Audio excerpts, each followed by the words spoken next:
अस्सलामुअलैकुम and welcome to AAR pharmacy lectures. आज हम लोग मैथ का फर्स्ट चैप्टर डिस्कस करेंगे सेट्स। तो सेट हम किसे कहते हैं? ये जो है ना ऑर्गेनाइज्ड कलेक्शन ऑफ ऑब्जेक्ट्स है। मतलब एक ऑब्जेक्ट्स हमारे पास होते हैं, उनको जब हम एक ऑर्गेनाइज्ड वे में कलेक्ट करके रखते हैं तो ये कहलाते हैं सेट। अब सेट की जब भी हम बात करते हैं ना तो उसमें 3 से 4 चीज़ें आ जाती हैं हमारे पास। सबसे पहला यूनियन को हम जो है यू से रिप्रेजेंट कर रहे होते हैं। तो इसका मकसद क्या होता है? एडिशन। मतलब जब भी हम सेट्स को आपस में ऐड करें, एडिशन करें, तो वो हमारे पास कहलाती है यूनियन। दूसरी है हमारे पास इंटरसेक्शन का मकसद क्या होता है? इसको हम उल्टी यू टाइप है इससे रिप्रेजेंट करते हैं। इसका मकसद है सब्सट्रैक्शन या माइनस। जब भी हम एक सेट को दूसरे से जो है माइनस करेंगे तो वो हमारे पास कहलाती है इंटरसेक्शन।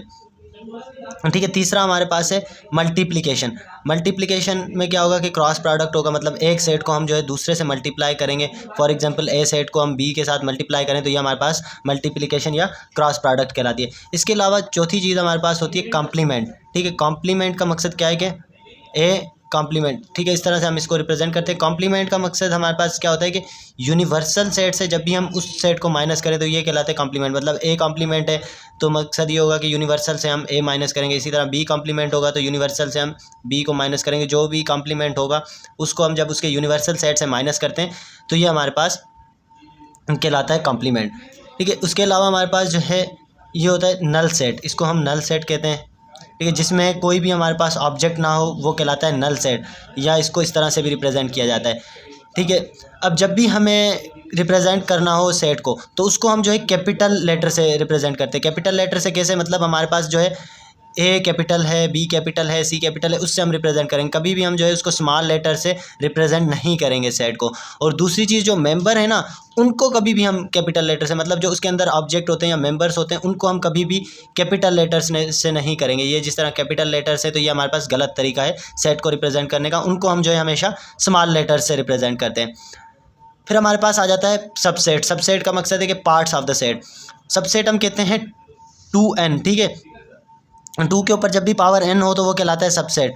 अब फॉर एग्जांपल हमारे पास ये है ए क्या है हमारे पास? खाली। तो खाली है मतलब इसके अंदर ऑब्जेक्ट्स कितने?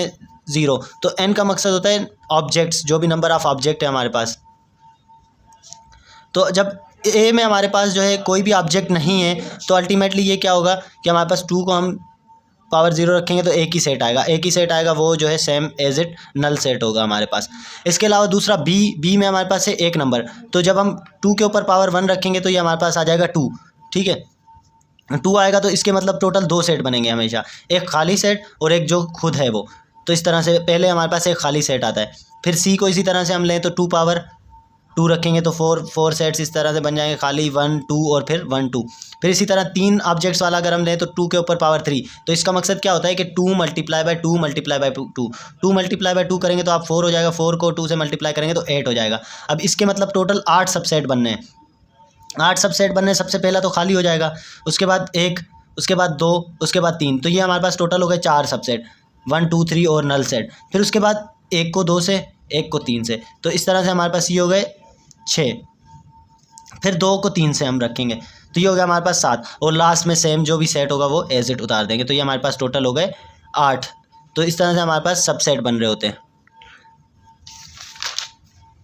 इसके अलावा हम अगर यूनियन की बात करें, अब हमें ये वैल्यू दी गई है। ए की वैल्यू हमारे पास 1 2 3 4 5 है।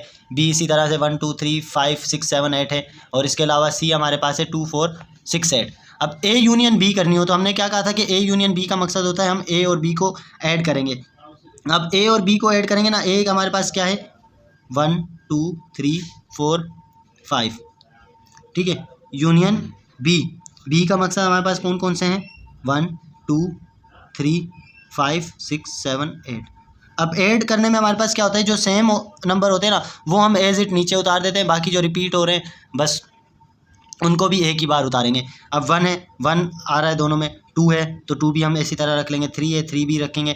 4 अब इन दोनों में से देखेंगे, हाँ 4 है यहाँ पे तो 4 को हम रख लेंगे। 5 है, 6 है, 7 8। तो सब के सब जो है नंबर हमारे पास 1 to 8 तक हैं दोनों के अंदर। तो इन दोनों को हम कंबाइन करके नीचे रखेंगे तो ये हमारे पास कहलाएगा ए यूनियन बी।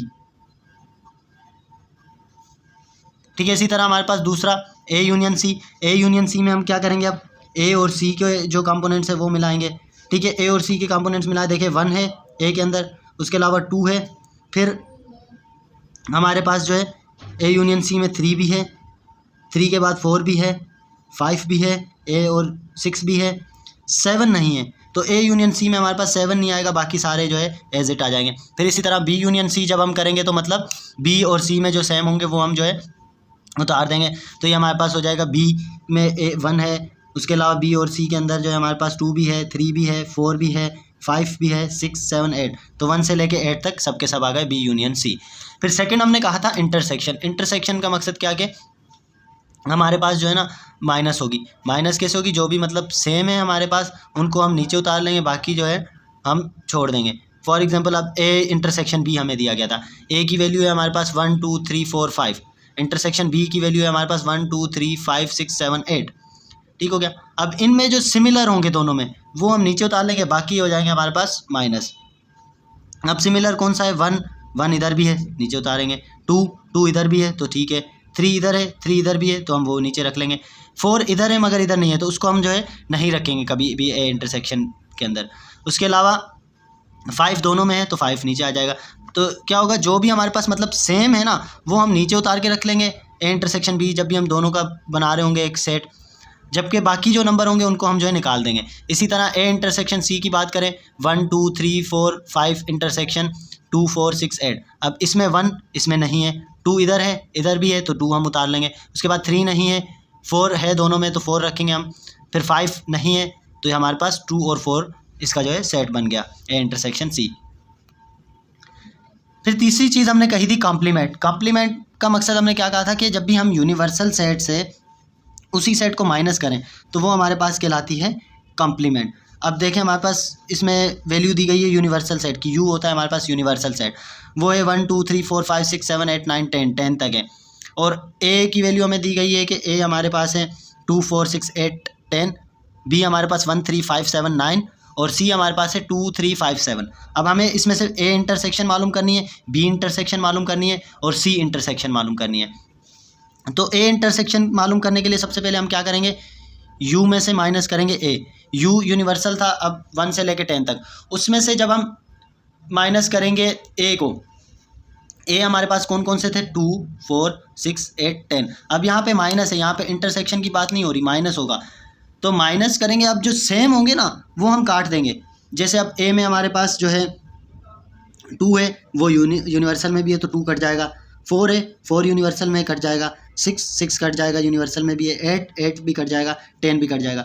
तो बाकी क्या बचे हमारे पास? जो भी 1 3 5 7 9 ये जो भी थे वो बचे, तो ये कहलाएगा हमारे पास ए कॉम्प्लीमेंट। अब ए कॉम्प्लीमेंट की वैल्यू जो निकली है ना 1 3 5 7 9 आई है, ये वैल्यू देखें आप सेम बी वाले जो सेट है ना उसकी तरह है, तो इसीलिए हमारे पास जो ए कॉम्प्लीमेंट निकला ना वो बी के बराबर निकला है। फिर इसी तरह हम बी कॉम्प्लीमेंट करेंगे, मतलब बी में से माइनस करेंगे ए को, तो बी हमारे पास कौन कौन से 1 3 5 7 9। अब ये अगर हम माइनस करें 1 से लेकर 10 तक, 1 भी माइनस हो गया, 3 भी 5 भी 7 भी 9 भी, तो बाकी हमारे पास क्या बचा? 2 4 6 8 और 10। तो जब हम ये देखेंगे 2 4 6 8 10 ये बराबर है ए के, तो बी कॉम्प्लीमेंट हमें मिला ए के बराबर।